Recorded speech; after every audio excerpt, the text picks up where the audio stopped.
हरिओम। आज सुनेंगे 3.32 पतंजल योग सूत्र। यह है मूर्ध ज्योतिषी सिद्ध दर्शनम। मूर्ध यानी तालु का जो पोर्शन होता है वो, ज्योतिषी यानी ज्योति के ऊपर, जो ज्योत है वो तालु के ऊपर, सिद्ध पुरुष के दर्शन, जो सिद्ध हो चुके हैं उनके दर्शन। तो उसका पूरा मीनिंग ऐसा है, तालु के पास जो सहस्त्रार चक्र रहता है उसके ऊपर जो ज्योति है उसके ऊपर संयम करने से सिद्ध पुरुष के दर्शन होते हैं। मतलब यहाँ पर सहस्त्रार चक्र पे धारणा, ध्यान, समाधि करने से अलग अलग सिद्ध पुरुष के हमको दर्शन होते हैं, यानी हम सिद्ध पुरुष से कांटेक्ट बना सकते हैं।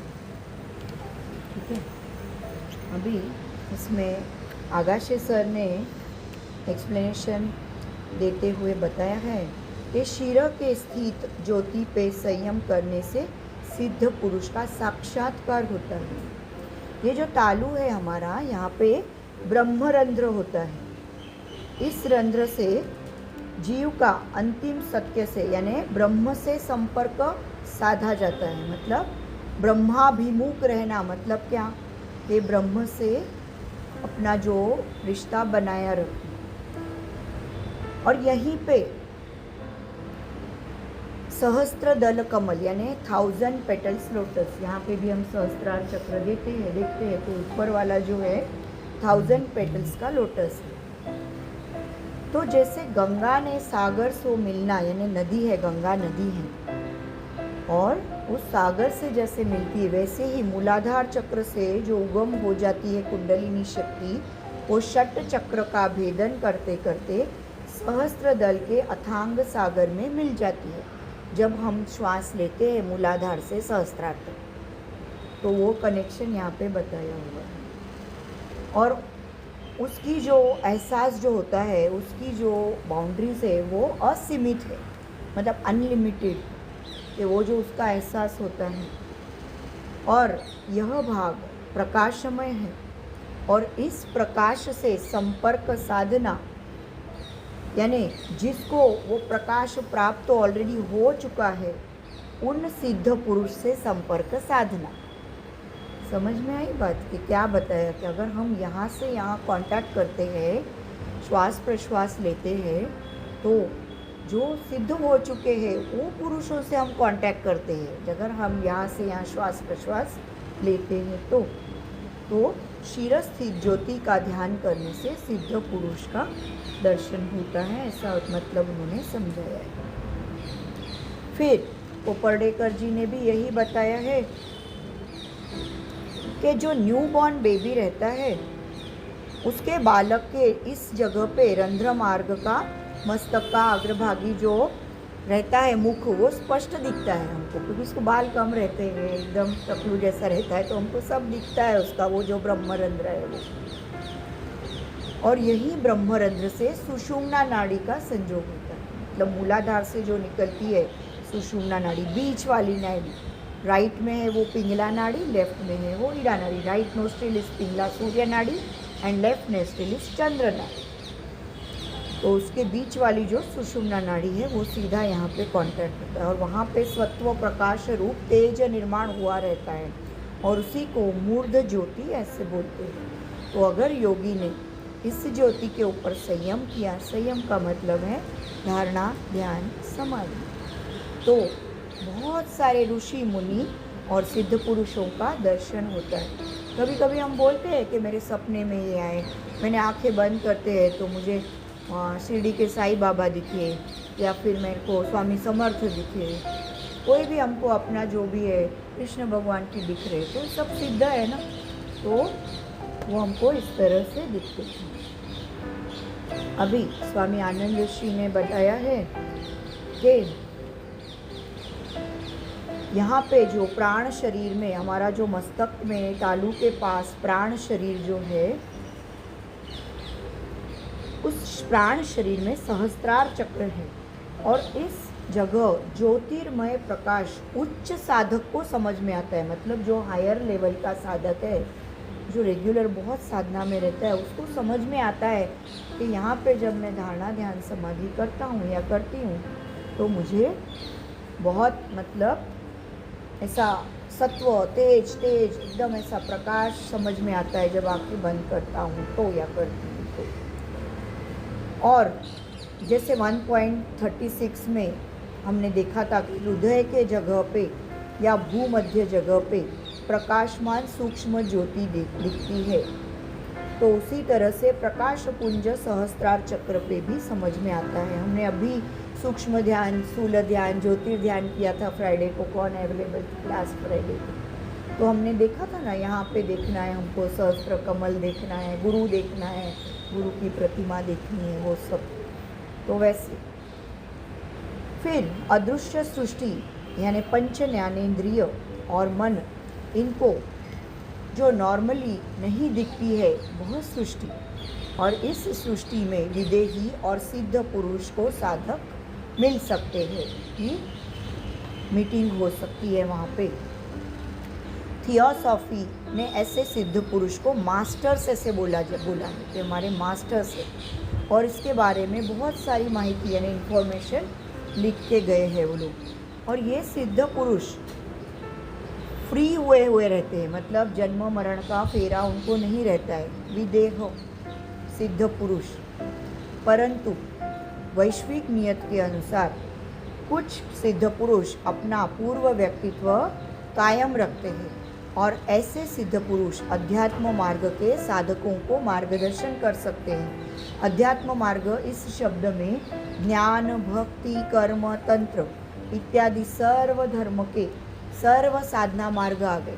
अध्यात्म यानी आप कोई भी मार्ग से जाओ, ज्ञान योग, कर्म योग, भक्ति योग, अष्टांग योग, कोई भी मार्ग, तो अध्यात्म यानी ये सब इसमें आ चुका है। मार्ग कोई भी हो, डेस्टिनेशन एक ही है।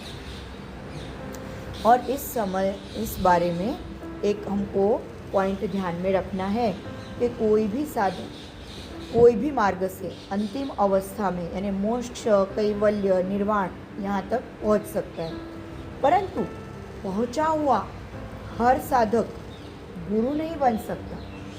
जो हम फाइनल पोजीशन में पहुँचता है, अपनी अच्छी उच्च साधना से हर कोई पहुँच सकता है, पर हर कोई गुरु नहीं बन। बहुत महत्वपूर्ण बात बताई है उन्होंने कि जो बुद्ध पुरुष नियति के नियम के अनुसार गुरु होने के लिए पात्रता होती है, और वही देह त्याग के बाद अनेक वर्षों तक बहुत सारे साधकों को मार्गदर्शन कर सकते हैं।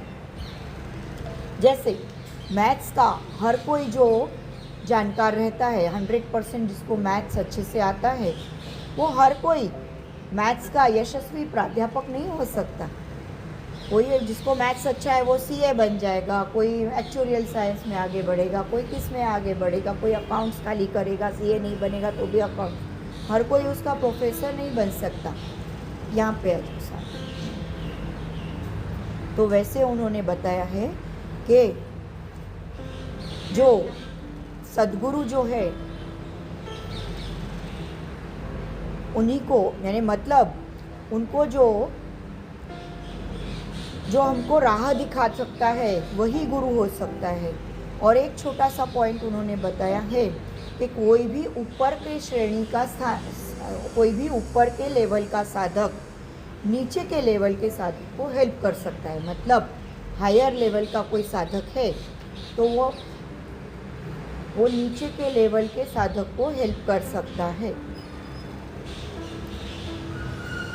फिर मतलब जो उसको राह दिखाने वाला हो सकता है कि हम बोलते हैं ना, कोई हम जाते हैं गाइड, कहीं पे जाते हैं तो एक गाइड रहता है, तो वो हमको कंटिन्यूस राह दिखाता रहता है, तो वैसे रहता है। फिर ऐसे गुरु को मार्गदर्शन करने वाले बुद्ध पुरुष को सद्गुरु बोलते हैं। सद्गुरु का मतलब क्या है कि जो गुरु रहते हैं, वो बड़े वाले गुरु वो नॉर्मल साधक को दिखाते हैं, उससे भी बड़े गुरु, ये गुरुओं को भी जो राह दिखाते हैं उनको बोलते हैं सद्गुरु। क्योंकि अंतिम मोक्ष तक वो मार्गदर्शन कर सकते, वो सतत हमारी मोक्ष तक हमें गाइड करेंगे। हम साधना को हमको अटल और बने रहने देते। कभी कभी हमारी साधना छूट जाती है, गैप आ जाता है 2 महीना 6 महीना, फिर वापस वो राह देखने, वापस उस पर आने के लिए अगर हमारा कोई ऐसा गुरु है तो वो सदगुरु हमको वहाँ पे ला सकता है। अगर हमारे पीछे उसका हाथ है, उसका ब्लेसिंग्स है हमारे पीछे, तो हमारी साधना छूट गई, लेकिन वो वापस अपने को वहाँ पे खींच के लेके आएगा कि नहीं चलो तुमको ये करना है। ऐसा वो अपने आप हमारे साथ होते रहता है, वो हमको अनुभव आएगा करते करते, है ना। फिर थियोसॉफी जो बताती है कि देव देवता जैसे अदृश्य मनोरूप सृष्टि में रहते हैं, तो वैसे अध्यात्म मार्ग में कुछ लोग आगे बढ़े हुए हैं पर वो मुक्त नहीं होते हैं। तो देव देवताओं को मुक्त होने के लिए मनुष्य जन्म लेना ही पड़ता है।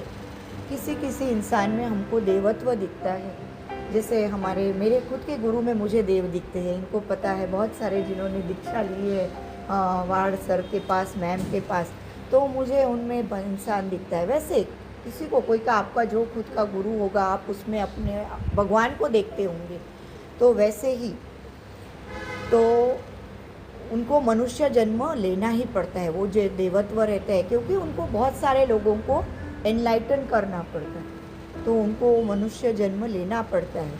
वो मुक्त हुए रहते हैं, लेकिन फिर भी वो लोगों को गाइड करने के लिए उनको वो काम सौंपा रहता है कि नहीं जाके और लोगों को तो एनलाइटन करो करके। फिर संप्रज्ञात समाधि अवस्था में साधक को देव देवता के दर्शन हो सकते हैं, परंतु यह सारी घटना मनोसृष्टि में यानी स्वरलोक में हो जाती है। यानी इंटरनल आप जब होगे तो ही वो दर्शन होंगे, बाहरी दुनिया में नहीं दिखेंगे।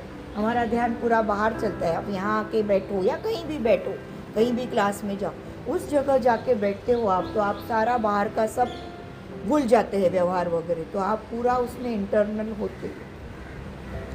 तो वैसे उन्होंने बताया है। और वो देव देवता जो है इंसानों को मदद कर सकते हैं, इंटरनल होते हैं तभी। और प्रारब्ध कर्म के अनुसार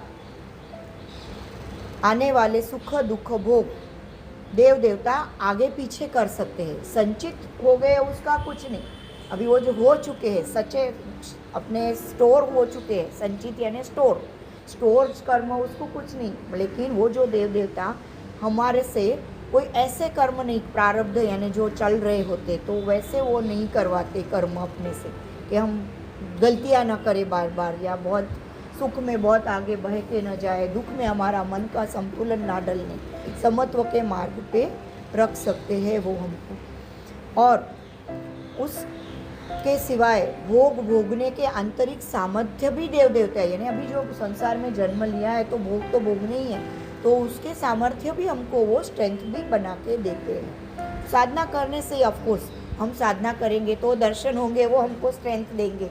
जैसे योग में कोई आता है तो बोलता है अभी मुझे कुछ लगता ही नहीं है, कोई मुझे बोलता है कुछ तो भी मुझे लगता नहीं है, कोई बहुत ज़्यादा मेरे को अच्छा मैं टॉप में रैंकर हो गई तो भी मुझे कुछ नहीं लगता है। इट्स ओके, सब समत्व में है, तो वो बैलेंस स्टेट हमको बनाए रखते। और देवता खुद मुक्त नहीं होते हैं, ये साधक ने ध्यान में रखना है। और इसीलिए सहस्त्रार चक्र पे संयम करने से साधक ने सिद्ध पुरुष से संपर्क रखना ज़्यादा योग्य है, ऐसे उन्होंने बताया है। मैंने मतलब यहाँ पे देव देवताओं को वो हम ज़्यादा वो करें, याद करें, वो करें, उससे अच्छा यहाँ करेंगे तो वो सिद्ध पुरुष हमको आगे लेके जाने वाले हैं, वो उन्होंने बताया हुआ। क्योंकि अपने अंदर ही है सब कुछ, बाहरी दुनिया में जाओ ऐसा नहीं बताया कि कुछ नहीं करना, सब करो, आप भगवानों को भी पूजा करो, ये करो, पर खुद की साधना पहले, जब आप सुबह उठ के अपनी साधना पहले करोगे और फिर बाद में सारे पूजा पाठ करोगे तो वो बराबर है, उन्होंने बताया। पर पहले खुद, क्योंकि आत्मा परमात्मा सब अपने अंदर ही है, तो पहले इससे कनेक्शन बनाओ, फिर सारी पूजा अर्चना ये वो सब बाद में करना इससे। और अनेक संतों के चरित्र में देव देवताओं और देहातीत रहना गुरु से या देहातीत होना संत से संपर्क उन्होंने साधा हुआ ऐसे लगता है। और यह सारी घटना यही सिद्धि का परिणाम है, ऐसे उन्होंने बताया है। और सिद्ध पुरुष के होने वाले मार्गदर्शन से एक उन्होंने पॉइंट बोला, स्पष्ट करना चाहिए कि मानव का व्यक्ति स्वातंत्र्य अबाधित रखकर सूक्ष्म दृष्टि से हमको हेल्प हो सकती है। यानी हमको अपना फ्रीडम है, जाना, लोगों में बैठना, उठना, ये सब अपना फ्रीडम रख के कर्म करके पहुँच के रोज़ी रोटी के लिए कर्म करने पड़ते हैं कि जो भी अपने कर्म है, हस्बैंड वाइफ जो सब संसार में रह के भी हमको सूक्ष्म सृष्टि से मदद हो ही सकती है जो हम साधना करते हैं। कोई भी व्यक्ति सत्पुरुष या उसके मुक्त होने की शक्ति सिद्ध पुरुष नहीं करते। सिद्ध पुरुष आपको कहीं भी ज़बरदस्ती नहीं करते, आप अपने आप उनके पास खींच के चले जाते हो। जो आपको ऐसी इच्छा होगी, जो आपको ऐसे स्ट्रॉन्ग मन में आएगा कि नहीं मुझे कुछ करना है, मुझे ये अभी कुछ दूसरी चीज़ की चाह है लाइफ, तो आप अपने आप ऑटोमेटिक उन सिद्ध पुरुष के पास पहुँच जाएंगे, आपको कोई फोर्स नहीं करना पड़े। तो अध्यात्म मार्ग का जो जर्नी है वो साधक स्वेच्छा से करता है, और साधक की योग्य तैयारी अगर हुई हो और उसने उस हेल्प के लिए प्रार्थना की हुई हो तो ही सिद्ध पुरुष उनको हेल्प करते हैं। ये हमेशा याद रखना है कि अपनी इच्छा हो और हमने कोई प्रेयर किया होगा उसके लिए तो ही वो आपकी हेल्प करेंगे। अपने आप से वो आपको नहीं बुलाएंगे, चलो आओ आओ सब करो, ये ऐसा कोई नहीं आपको बोलेगा ऐसे। तो उच्च प्रति के शिष्य के बाबत में मात्र सिद्ध पुरुष प्रारब्ध में ही नहीं, संचित का भी आगे पीछे करके उनको हेल्प कर सकते हैं। बहुत बड़ी बात बताती उन्होंने।